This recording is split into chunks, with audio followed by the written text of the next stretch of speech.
ये हमला स्पष्ट रूप से जम्मू और कश्मीर में बहाल हो रही सामान्य स्थिति को बाधित करने के उद्देश्य से किया गया था। चूंकि पर्यटन फिर से अर्थव्यवस्था का मुख्य आधार बन रहा था, इस हमले का मुख्य उद्देश्य इसे प्रतिकूल रूप से प्रभावित करना था। पिछले वर्ष आप सभी जानते हैं 2.25 करोड़ से अधिक पर्यटक कश्मीर आए थे। इस हमले का मुख्य उद्देश्य इसलिए संभवतः यह था कि इस संघ राज्य क्षेत्र में विकास और प्रगति को नुकसान पहुंचाकर इसे पिछड़ा बनाए रखा जाए और पाकिस्तान से लगातार होने वाले सीमा पार आतंकवाद के लिए उपजाऊ जमीन बनाने में सहायता की जाए। हमले का यह तरीका जम्मू और कश्मीर और शेष राष्ट्र दोनों में सांप्रदायिक दंगे भड़काने के उद्देश्य से भी प्रेरित था। इसका श्रेय सरकार और भारत के सभी नागरिकों को दिया जाना चाहिए कि इन प्रयासों को विफल कर दिया गया। एक समूह ने खुद को रेजिस्टेंस फ्रंट टीआरएफ कहते हुए इस हमले की जिम्मेदारी ली है। यह समूह संयुक्त राष्ट्र द्वारा प्रतिबंधित पाकिस्तानी आतंकवादी समूह लश्कर-ए-तैयबा से जुड़ा हुआ है। यह उल्लेखनीय है कि भारत ने मई और नवंबर 2024 में संयुक्त राष्ट्र की 1267 कमेटी की सैंक्शंस मॉनिटरिंग टीम को अर्धवार्षिक रिपोर्ट प्रस्तुत की थी, जिसमें टीआरएफ के बारे में साफ इनपुट दिए गए थे। इससे पाकिस्तान स्थित आतंकवादी समूहों के लिए कवर के रूप में टीआरएफ की भूमिका सामने आई थी। इससे पहले भी दिसंबर 2023 में भारत ने इस टीम को लश्कर-ए-तैयबा और जैश-ए-मोहम्मद के बारे में सूचित किया था, जो टीआरएफ जैसे छोटे आतंकवादी समूहों के माध्यम से अपनी गतिविधियों को संचालित कर रहे हैं। इस संबंध में 25 अप्रैल को यूएन सिक्योरिटी काउंसिल प्रेस वक्तव्य में टीआरएफ के संदर्भ को हटाने के लिए पाकिस्तान के दबाव पर भी ध्यान दिया जाना चाहिए। पहलगाम आतंकवादी हमले की जांच से पाकिस्तान के साथ आतंकवादियों के संपर्क उजागर हुए हैं। रेजिस्टेंस फ्रंट द्वारा किए गए दावे और लश्कर-ए-तैयबा से ज्ञात सोशल मीडिया हैंडल द्वारा इसको रीपोस्ट किया जाना इसकी पुष्टि करता है। चश्मदीद गवाहों और विभिन्न जांच एजेंसियों को उपलब्ध अन्य सूचनाओं के आधार पर हमलावरों की पहचान भी हुई है। हमारी इंटेलिजेंस ने इस टीम के योजनाकारों और उनके समर्थकों की जानकारी जुटाई है। इस हमले की रूपरेखा भारत में सीमा पार आतंकवाद को अंजाम देने के पाकिस्तान के लंबे ट्रैक रिकॉर्ड से भी जुड़ी हुई है, जिसके लिखित और स्पष्ट दस्तावेज उपलब्ध हैं। पाकिस्तान दुनिया भर में आतंकवादियों के लिए एक शरण स्थल के रूप में पहचान बना चुका है। यहां अंतर्राष्ट्रीय स्तर पर प्रतिबंधित आतंकवादी सजा पाने से बचे रहते हैं।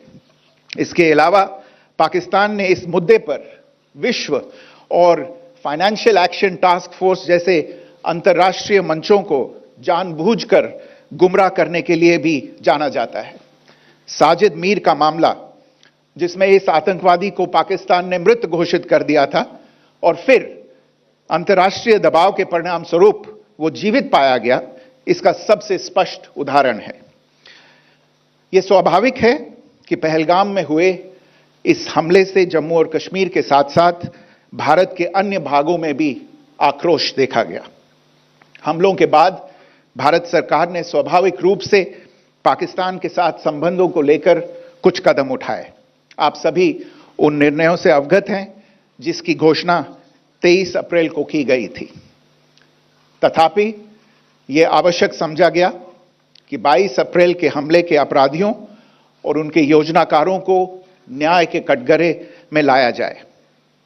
हमलों के एक पखवाड़े के बाद भी पाकिस्तान द्वारा अपने क्षेत्र या अपने नियंत्रण वाले क्षेत्रों में आतंकवादियों की इंफ्रास्ट्रक्चर के विरुद्ध कार्यवाही करने के लिए कोई स्पष्ट कदम नहीं उठाया गया है। उल्टे वो इनकार करने और आरोप लगाने में ही लिप्त रहा है। पाकिस्तान आधारित आतंकवादी मॉड्यूल्स पर हमारी खुफिया निगरानी ने संकेत दिया है कि भारत के विरुद्ध आगे भी हमले हो सकते हैं। अतः इनको रोकना और इनसे निपटना दोनों को बेहद आवश्यक समझा गया। सवाई नाला कैंप मुजफ्फराबाद, जो कि पीओजेके के लाइन ऑफ कंट्रोल से 30 किलोमीटर दूर है, यह एक लश्कर-ए-तौयबा का ट्रेनिंग सेंटर था। 20 अक्टूबर 2024 सोनमर्ग, 24 अक्टूबर 24 गुलमर्ग, 22 अप्रैल 2025 पहलगाम, इन हमलों के आतंकियों ने यहीं से प्रशिक्षण लिया था।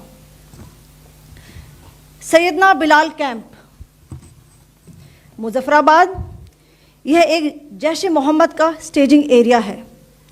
यह हथियार, विस्फोटक और जंगल सर्वाइवल ट्रेनिंग का केंद्र भी था। गुलपुर कैंप कोटली,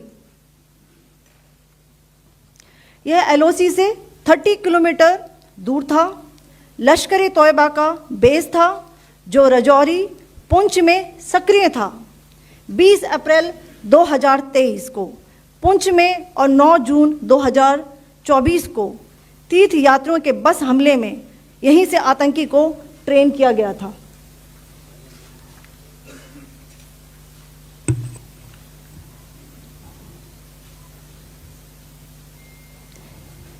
बरनाला कैंप बिंबर, यह एलओसी से 9 किलोमीटर दूर है। यहाँ पर हथियार हैंडलिंग, आईडी व जंगल सर्वाइवल का प्रशिक्षण केंद्र था। अब्बास कैंप कोटली,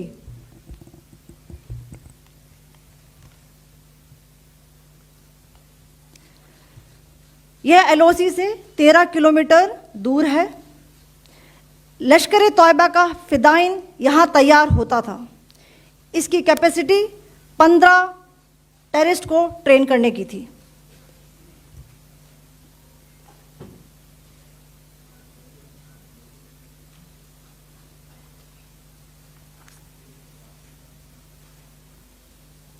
अब मैं पाकिस्तान के अंदर के टारगेट से अवगत कराना चाहूंगी।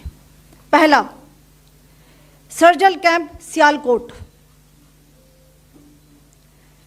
यह अंतर्राष्ट्रीय सीमा से 6 किलोमीटर की दूरी पर है, सांबा कठुआ के सामने।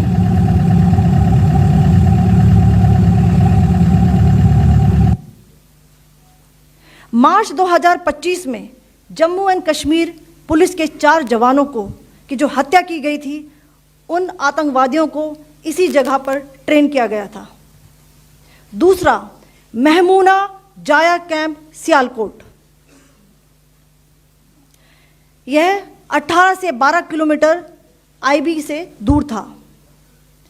हिजबुल मुजाहिदीन का बहुत बड़ा कैंप था। यह कठुआ जम्मू क्षेत्र में आतंक फैलाने का नियंत्रण केंद्र था। पठानकोट एयरफोर्स बेस पर किया गया हमला भी इसी कैंप से प्लान और डायरेक्ट किया गया था। मरकज ताइबा मुरीद के, यह आईबी से 18 से 25 किलोमीटर दूरी पर है। 2008 के मुंबई हमले के आतंकी भी यहीं से प्रशिक्षित हुए थे। अजमल कसब व डेविड हेडली भी यहां ट्रेन हुए थे।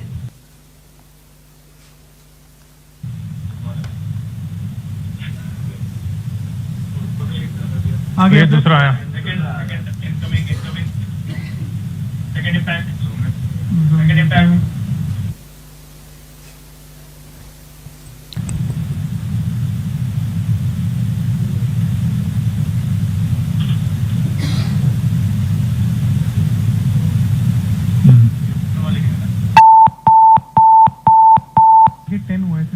टारगेट 10 हुआ, एंक्लोजर सेम ही है। 7 it is hit the target. हाँ हाँ।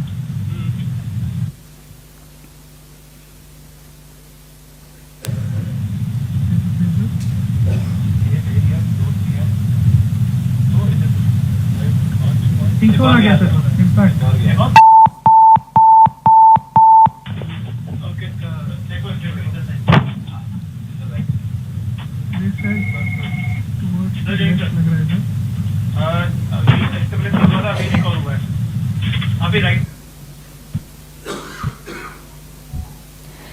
मरकज सुभान अल्लाह भावलपुर, यह इंटरनेशनल बाउंड्री से 100 किलोमीटर दूर है। जैश ए मोहम्मद का मुख्यालय था। यहाँ पर रिक्रूटमेंट, ट्रेनिंग व इंडोक्ट्रिनेशन का केंद्र भी था। शीर्ष आतंकी अक्सर यहां आते थे। मैं आप सबको बताना चाहती हूं कि किसी भी सैन्य ठिकाने का निशाना नहीं बनाया गया और अभी तक किसी तरह की नागरिक क्षति की रिपोर्ट नहीं है। धन्यवाद। जय हिंद।